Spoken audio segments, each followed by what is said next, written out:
wonder where Timberdoodle is. Well, I guess I'll go into the museum. I'll wait for her there.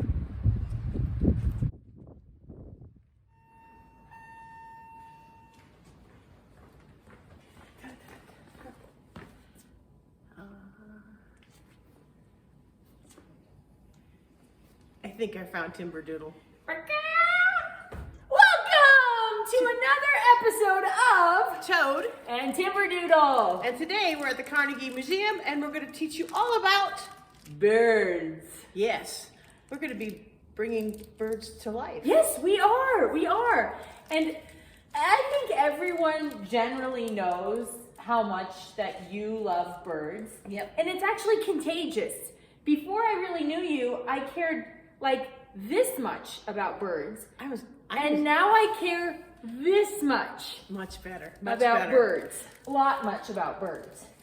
But a lot of it is because as I learn about birds, I love them more. It's the adaptations. Yes. They're so cool. Yep. So let's dive into some of the cool cases. Not actually, but let's uncover some of the cool stuff in the cases here at the museum. Over my right shoulder, we have this incredible bird with some incredible adaptations. And the bird is? An American white pelican. This bird is a huge bird. It has a wingspan of 9 feet. Is she brilliant or what? She really is. Now, the adaptation I want to tell you about has to do with its beak and that pouch it has. That pouch can expand to hold up to 3 gallons of water.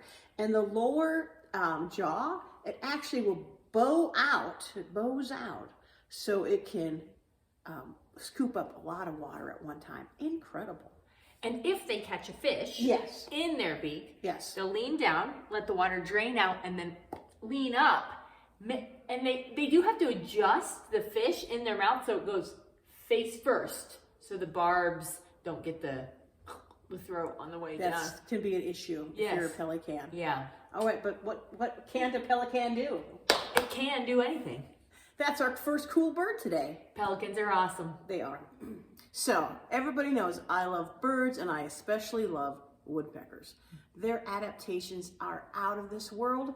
And we have, how many different species? 7. 7. We got the pileated, one of our longest ones. Think about eating pie. There you go. We got flickers. There you go. We got downies and harries and sapsuckers and red-headeds and red bellies. There, those are the little mnemonic devices to help you to remember. Very good. So 7 species of woodpeckers, and all of them have an incredible 2 toes in the front, 2 toes in the back to help them hang on to the side of trees. They've got stiff tail feathers, very stiff tail feathers, so they can use them as a prop against the tree. See that little, here, go ahead and flick it so I can hear it. Do you hear how stiff that is? That is so cool. They also have a lot of cushioning around their skull so that when they are drilling into a tree, they don't get a bad headache or a neck ache. And look at that beak. That is a chisel-shaped beak for them to chip away at large pieces of wood. I think it makes sense to chip away at large pieces of wood. Yeah, it kind of does. Does it? Yeah. Anyway, they have cool beaks. But the other thing that's awesome, once the beak makes the hole into the tree, they still have to get that insect. And I don't know about you, but like if I ever try and pick up a bug, it's not the easiest job in the world. It is not. No. You're a bug picker from a long time ago. Yes, not a booger, a bug picker. But what is so cool about their tongues is at the end, they actually have these barbs. I might have to take a picture later to show, but they have these barbs on the end, kind of like on the end of a fish hook that helps keep that insect. So when they get that insect on their tongue, it can't wiggle off. Isn't that cool? And their tongue is long. So long. Very, very long. That is, you can see what she's holding up is the apparatus that was once the tongue, I think, of a red-bellied woodpecker. He wasn't using it at the time, just so you know. But they have the front part, and then they have this long extension. So when they pull the tongue inside their mouth, that actually wraps up underneath the skin of the skull. So So it would come all the way back. incredible. Now, each woodpecker's a little bit different. If you're something like a sapsucker, they don't have the barbs on their tongue. They have more like almost like a paintbrush tongue, so to lap up the sap. But for the most part, especially the birds like the red-headed, red-bellied, they really have that really long tongue that's needed to extract bugs from inside the bark. Yeah, so cool. Woodpeckers are just awesome. They rock. They do. My bird's better than your bird. No, it's not. My bird's better than your bird. No, my bird is the best. I have a long-billed curlew. Look at that. What do you got? Well, I have a belted kingfisher, and your beak might be long and kind of, you know, kind of cool looking, but this beak on the belted kingfisher has an awesome purpose. It uses its beak to dig back into the bank. It nests in the mud, back in the bank. It can go all the way up to 15 feet. Well, this guy. That is 15 kind of feet. impressive, but see his beak, see how cool he is? He uses that for his survival because he gets in the mud, he probes in the mud with that, and he's looking for little crustaceans and little worms and things like that. And I think that's cool. Well, okay, that is pretty cool. But belted kingfishers are one of the very few bird species that the females are actually more colorful than the males. Well, let's take a look at this one up close. Let me see. This Oh, one's pretty boring, so. That's a male. Yeah. Sorry about that. Yeah. Okay. Now this guy here, you know, he also has a nickname of sickle bird because it looks like, remember those big sickles they used to use to cut like grass and stuff? That's his nickname because of that long, long bill. Also, he's got pretty cool feet. He's got long toes so that he can walk like on mud without sinking in. It's like when you wear like snowshoes, you don't sink in the snow. Yeah. Their long toes help him to walk on mud. And that's cool. Well, my bird has a kind of a cool nickname too. It's sometimes called a rattle when they fly in groups together because when they fly, they make a really unique rattling noise. It is pretty cool. Yeah. So your bird is kind of cool. Well, fine. Yeah, and your bird is kind of cool too. I guess both of our birds are kind of cool. All right, to wrap up our birding video today, we are actually gonna quiz Toad by playing like a game of 20 questions to see if she can guess what this bird is that's behind her back. So look away, I'm gonna bring it close to the camera so they get kind of a good view of it too. Okay, go ahead and start asking questions, Toad. Well, I know it's a wetland bird because it came from the wetland display. Excellent, nothing gets past you.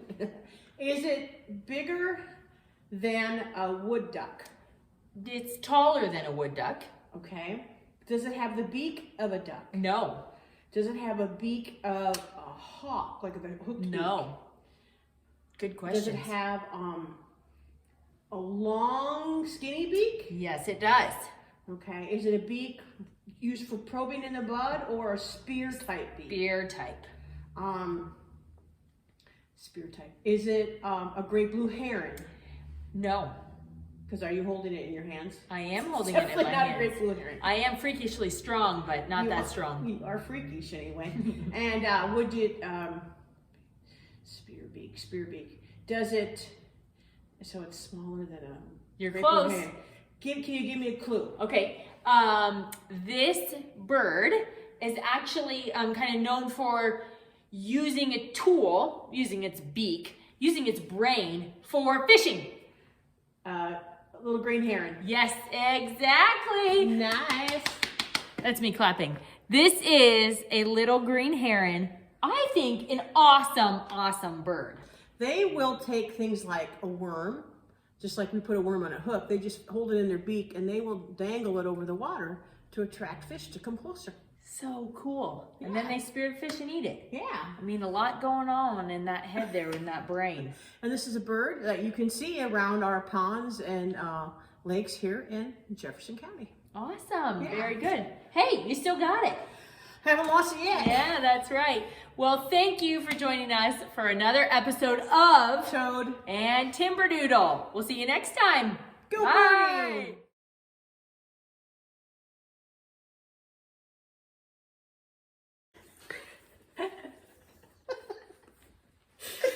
Oh, goodness. Action. I think I found Timberdoodle. Hi, I'm Toad, And I'm Timberdoodle. and welcome to Another adventure of Toad and and Timberdoodle. We gotta do that again. As we usually do, my friend.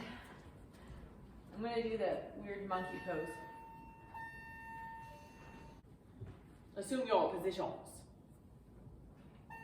Hey, thanks for not making me wear the suit. You're welcome. You're welcome. She's a It's true amazing friend. how many times a funky chicken suit can come in handy. Who knew? Yeah. Not contain, that's not the right word. Start over. This bird came to the museum. Dang it, start over. Okay. I promise not to make any more mistakes. We do. I told him, Timber, we don't. Start over. Why? We're so excited, can't you see? Why?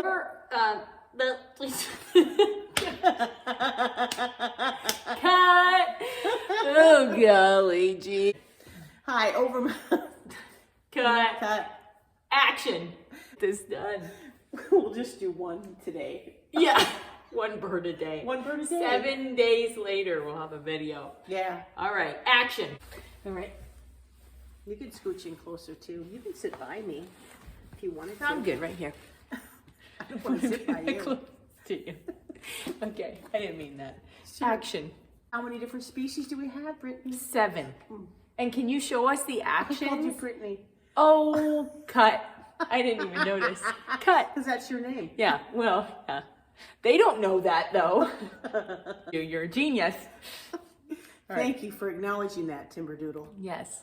Your bird. My bird is a long-billed curler. It is? Yeah, Like let's try the again. curlers in its hair? Or how does it do that? Yeah. I wish I had a pouch like that. Yeah. Yeah. Store lots of fun stuff in. Yeah. 3 gallons worth. 3 gallons worth. That's a lot. Just get 9 Timberdoodle. feet, 9 9 feet. feet. Can you imagine? That's like longer than an ironing board. You know, I don't iron, so that means nothing to me. Okay, never mind.